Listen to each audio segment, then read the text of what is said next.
What's up, everyone? So I am being stimulated to make this quick video just in response to some ridiculousness that went down on my social media page that really just was shocking.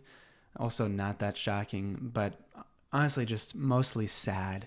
And the reflection that it brought up, the thought that it brought up is, how is social media making us stupid as humans? How is it making us dumb? Now, of course, each of us are going to have an initial knee-jerk reaction to a statement like that because we're attached to social media, and obviously some of us have a love-hate relationship with it. But I wanted to just bring out a few points that I thought were interesting, that I've been reflecting on for a while, and hopefully gain some value out of it. Hopefully you have some reflections and share it with me. I'd love to hear your perspective. The first thing I want to bring up is what I call the filter bubble algorithmic bias. So, of course, each of us knows, or we should know, that if a product is free, like social media generally is, Instagram, Facebook, TikTok, etc., if those products are free, which they are, then you are the product. Of course, more specifically, your attention is the product, and that attention is being sold to advertisers that hope you click on their link and buy their products or services or whatever it is. So then as a result of this, social media platforms create algorithms to increase the amount of time that you spend on the app, to incentivize you to use the app.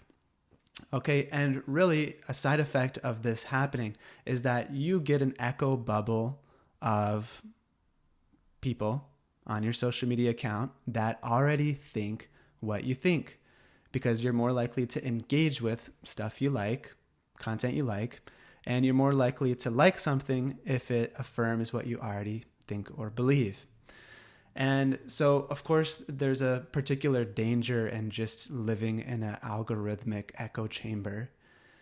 And part of that danger is really the polarization of any alternate opinions that are out there. So for instance, there's many controversial topics floating around right now on social media, one of which is like the vaccines.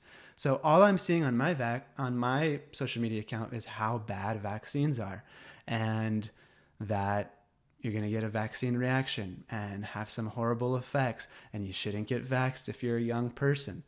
And what that does is make me affirm my rightness about that belief. This is just an example, by the way. Of course, I could be on the other end of the spectrum and just see content that shows how stupid you are and how selfish you are if you don't get the vaccine, and how inconsiderate of society you are if you don't get the vaccine. And basically my point here is that the echo chamber of algorithmic bias creates the hyperpolarization of any opinion that may be alternate to yours, because all you're seeing is a particular narrative about any particular topic. And if you see something that happens to be contrary to that, which is very unlikely since you're less likely to engage with it and spend more time giving your attention to it because you don't believe in it and you don't like it and you don't think about it, it creates mass conflict and dehumanization, and reduces our ability to actually have conscious dialogue, because look at all the stuff I'm seeing. This is all I'm seeing. How are you seeing something different? You're an idiot. So that goes for vaccinations or political views or social justice views or whatever is going on. It's happening like crazy right now. So that's the first thing, is the filter bubble of algorithmic bias. Now, the second thing I just want to bring up briefly is when I think about the addictiveness of any substance, really what I think about is two factors. One, how pleasurable is it? Okay. And two, how little effort or input do I need to be able to engage with it? So what I'm seeing is this is happening with our social media as well, and creating more dumbness, right? So the first mechanism is creating an echo chamber of what we already think, which is then creating more polarization, which is then creating less ability for us to critically think and reason and consider an alternate opinion past what we knee-jerk reaction, emotionally respond. And this second part is really the incentivization of low quality content, like a twerk video, or like some sex joke video, or cat videos. The fact that I struggle to even say cat video because I like cat videos shows how low quality content has been accepted, normalized, and incentivized, because we're going to engage. There's a higher likelihood we're going to engage with it. Of course, that includes content that doesn't show what we normally see in our daily life, because that's going to capture our attention more. So things like violence, divorce, depression, rape, crime, etc., drug use, abuse, whatever it is going to be super stimulating to us and thus capture our attention, thus normalizing such behaviors and allowing us to, basically implement it as part of our character, think it's okay, dumb us down, reduce our ability to critically think and think, is this really good for me? Because basically we're just addicted to consuming high pleasure, low input, low reflection requiring content. So really, we need to increase our standard on what we allow into our world, into our mind, into our, as brain food. Because if we're just allowing twerk videos and cat videos and whatever else, that's high pleasure, low reflectiveness, or low demand of us content, then we are dumbing ourselves down in our ability to transform ourselves, critically engage with ideas, have human interaction, and ultimately transcend. So the last thing I'll say is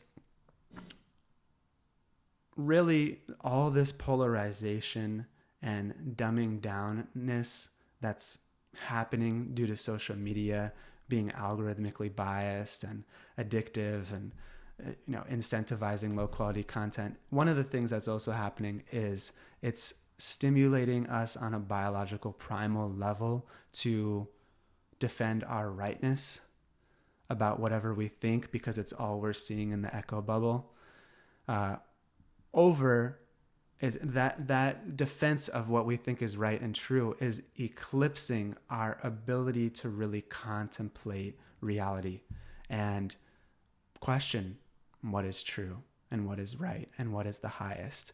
And of course, this is challenging for all of us because truth doesn't generally conform to any sort of political view, social view, medical view, or our opinion or our feelings. Truth is independent of all those things.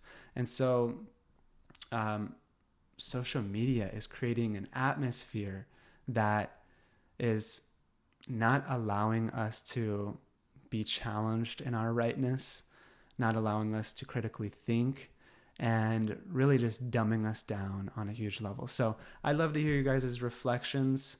A few just very foundational kind of solutions I can think of is, one, of course, increase the standard of the content that you allow into your world. Don't feed yourself junk food on your social media.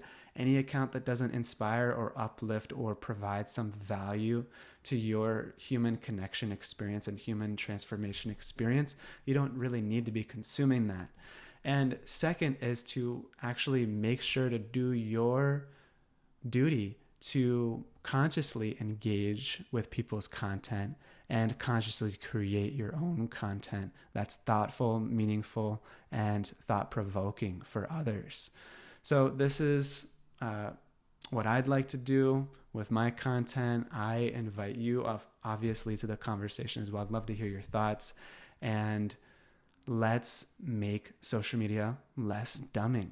Let's be part of the solution to uplift consciousness instead of just have a massive echo chamber bubble of degradation and polarization and pleasure seeking that is going on. So hope you like this. Please comment with some of your reflections and hope to hear from you soon.